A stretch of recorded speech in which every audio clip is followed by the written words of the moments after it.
In this module, we shall discuss about the financial crisis. A financial market is a marketplace that deals with the trade of assets. Its role is to channelize funds to those who have productive investment opportunities and maintain price transparency along with basic regulations of trading. Wrong allocations of funds can lead to an economic downturn and hence a financial crisis. A financial crisis is basically a situation wherein there is fall in the value of the financial institutions. They hit developed and developing countries as well as small and large ones. Reinhardt and Rongoff rightly said, financial crises are an equal opportunity menace. Financial crises have been costly to the economies like USA, Japan and the Nordic countries, but in the recent economic scenario, they seem to affect the developing countries with an even larger degree. The reason for a financial crisis may vary from economy to economy, but all financial crisis leads to the fall in the net worth of the financial system and hence to the decline of economic activity. They evolve over time and spread across borders. Crises are at a certain level extreme manifestations of the interactions between the financial sector and the real economy.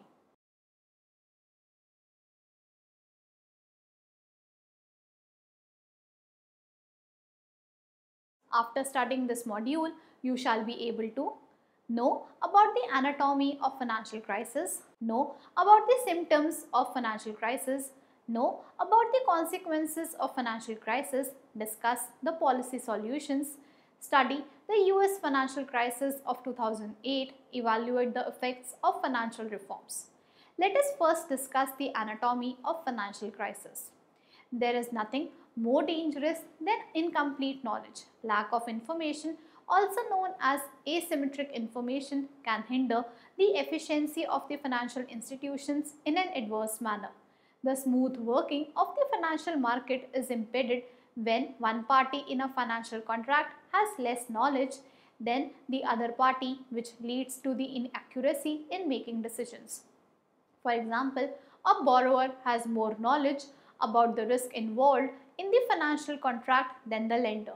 Asymmetric information further leads to two basic types of problems in the financial system. First, adverse selection.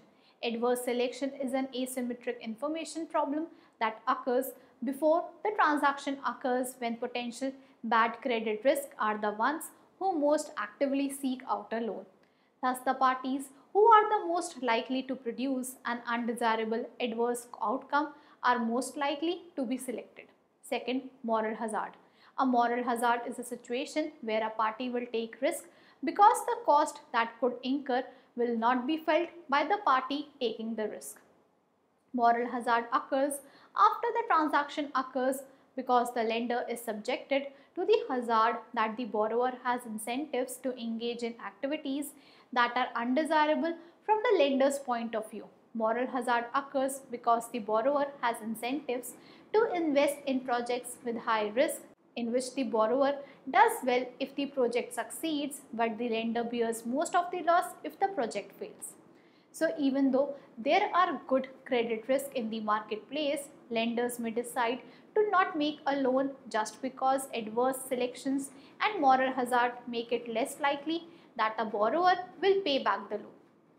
A financial crisis occurs when asymmetric information prevents the efficient allocation of funds between the lenders and borrowers. There can be multiple causes, be it macroeconomic imbalances, internal or external shocks, bank runs, spillovers among financial markets, mismanagement of financial liberalization, innovation, asset price booms and bursts, or a general increase in uncertainty caused by failures of financial institutions acts as a spark in the financial markets.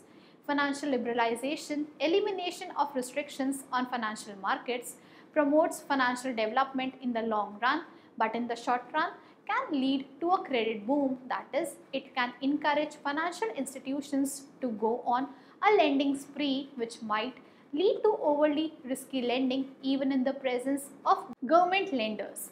Government safety nets weaken market discipline and hence banks will be willing to take on greater risk. Eventually, value of loans began to fall, leading to fall in the net worth of the value of the financial institutions.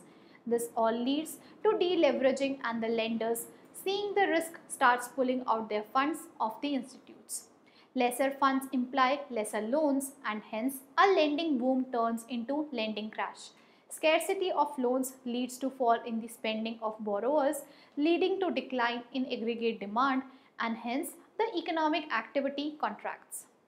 Similarly, value of assets such as equity shares plays vital role in determining the economic worth of a country. Let's say there is an increase in the price of assets well above their fundamental economic values due to credit booms or low interest rate. This increase leads to the formation of asset price bubble. When the bubble bursts, prices tend to realign with the fundamental values. Stock prices fall, net worth of the companies along with the value of collateral they pledge declines. This further leads to tightening of lending policies, which in turn leads to the devaluation of financial institution assets, which causes them to deleverage, steepening the decline in aggregate demand and economic activity. These factors, along with lack of fair assessments of loans from the rating agencies, decline in real estate, foreign influence and gear usually manifested by bank run are responsible for the initiation of a financial crisis. Moving on to the symptoms of financial crisis. Whenever there is a fall in the equity share, employment, output and a rise in the government debt, one must understand that a crisis is on its way. Financial crisis and banking crisis, even though seem same, have a difference. Banking crisis solely deals with the events in financial market and precedes a financial crisis. Usually the reasons for a banking crisis constituents of bank runs or large-scale assistance of a major institutions. Deteriorating balance sheets and tougher business conditions lead some financial institutions into insolvency. There is an inflow of money supply due to the bursting of financial bubble. Kaminsky and Reinhardt said that crisis occurs because a country finances its fiscal deficit by printing money to the extent that the excessive credit growth leads to the eventual collapse of the fixed exchange rate regime. These symptoms, along with severe decline in trade and stocks, usually mark the beginning of a financial crisis.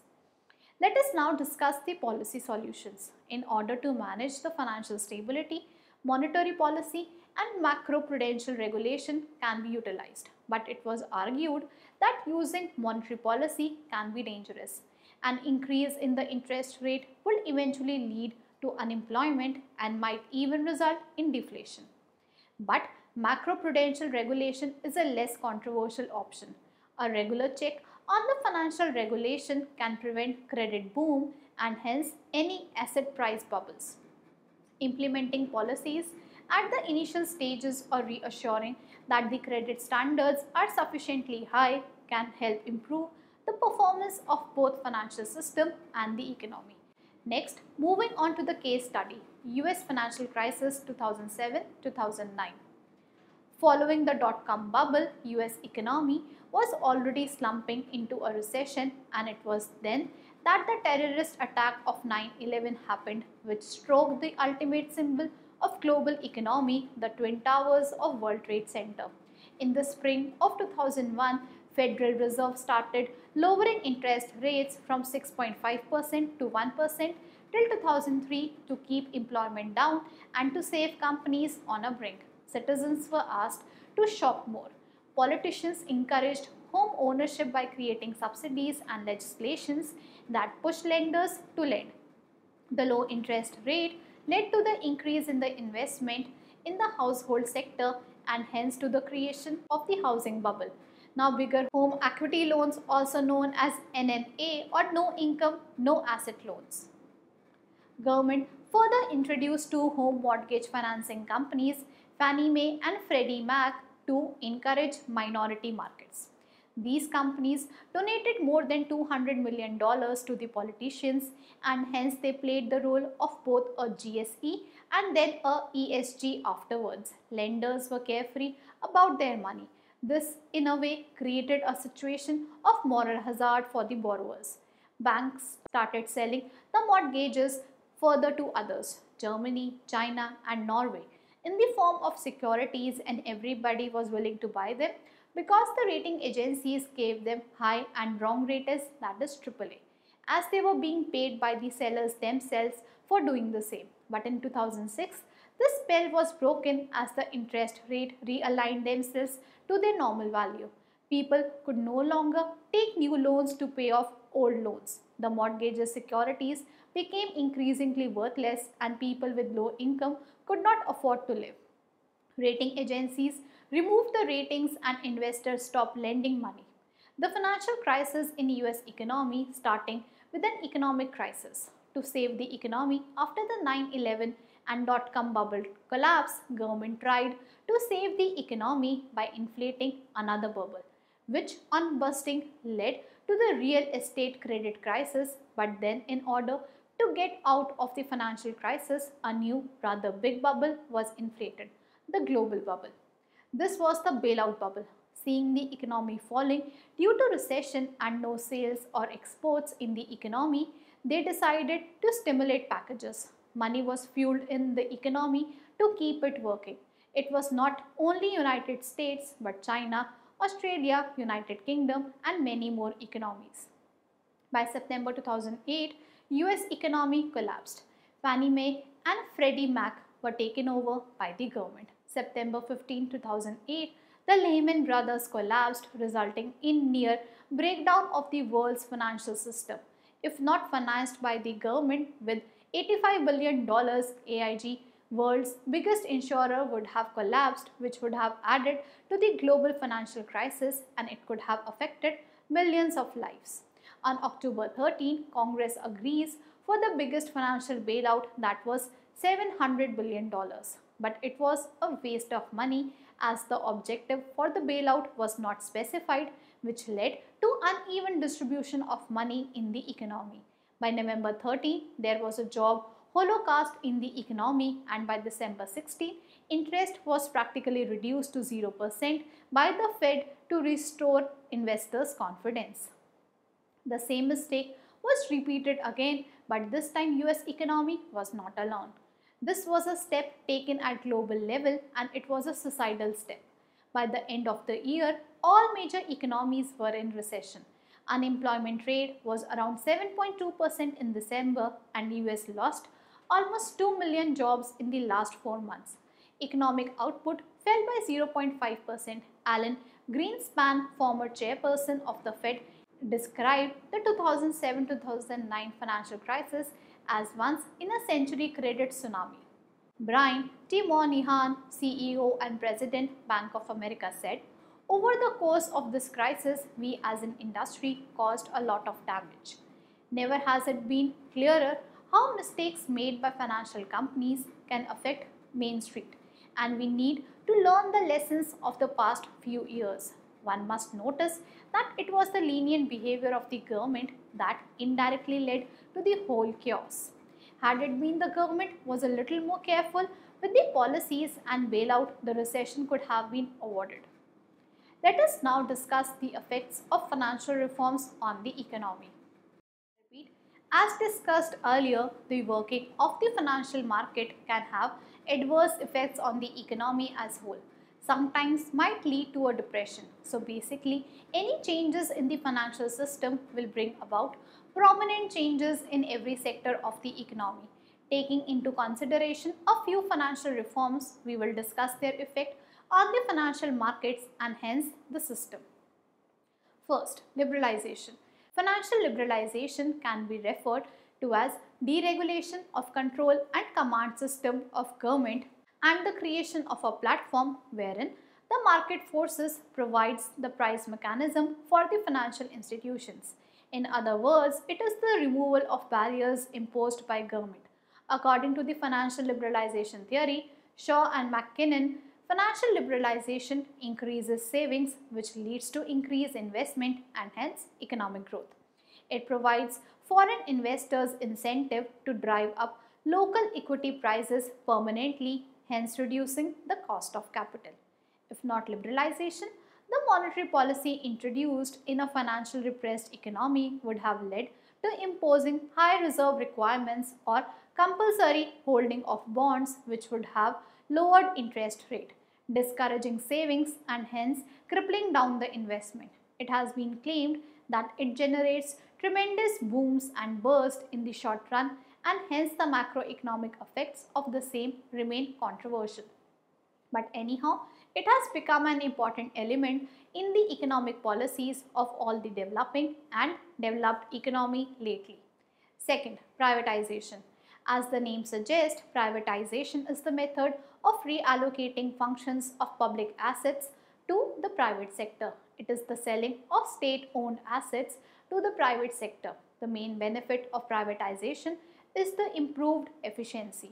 Private companies have profit incentive to cut cost, be more efficient, and take into consideration the long run effects.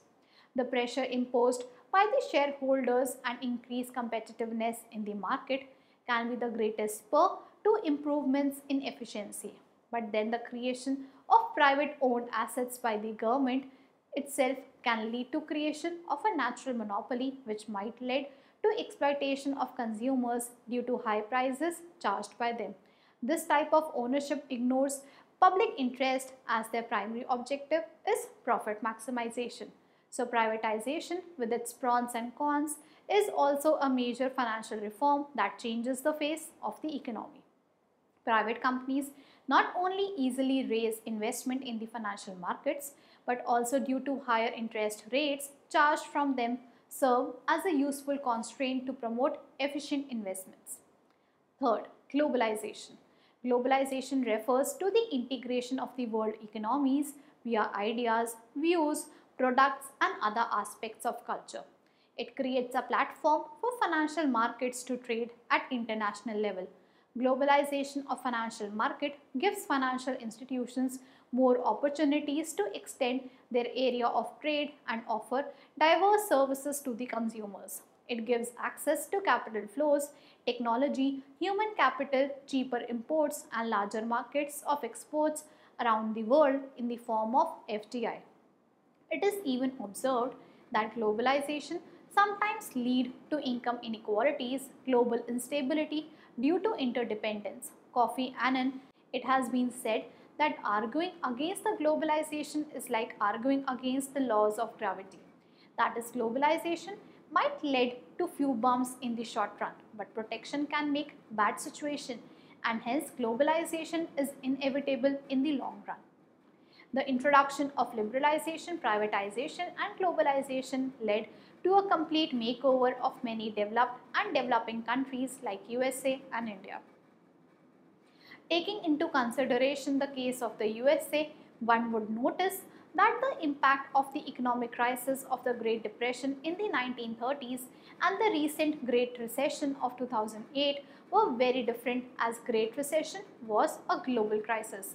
It affected not only USA but also created a spillover effect in other economies due to financial reforms that were introduced in the economic policy of almost every developing and developed countries interconnected the financial markets. So, not only USA but Mexico, Venezuela, Iceland, Ireland, Spain, United Kingdom, Italy, Egypt, etc. were the victims of the crisis.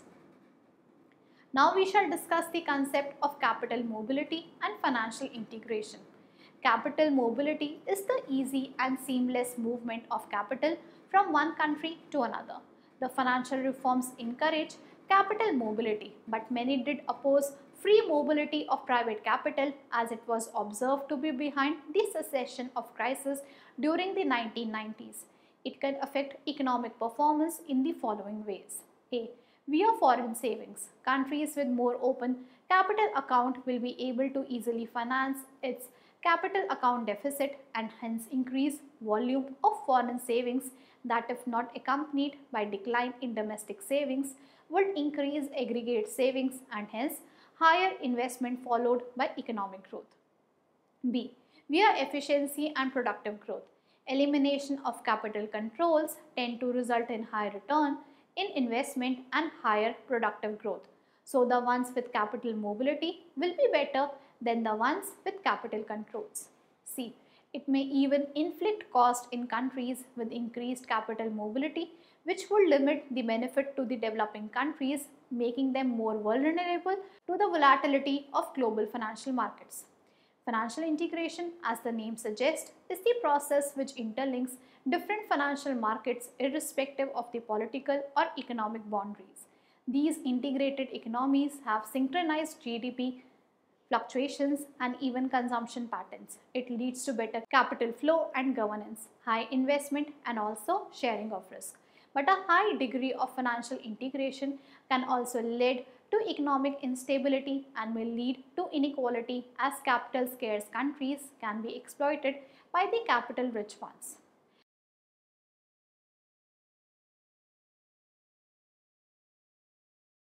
Let us summarize what we have learned in this module. There is no particular reason for a financial crisis to occur. Its effects depend on the economic and political condition of the country. The fiscal and monetary policies that include taxation and introduction of financial reforms decide the consequences of a financial crisis. There still remains a sense of ambiguity and no one has properly been able to understand the working of financial institutions, which can be supported by the statement by Paul Samuelson. What we know about the financial crisis is that we don't know very much.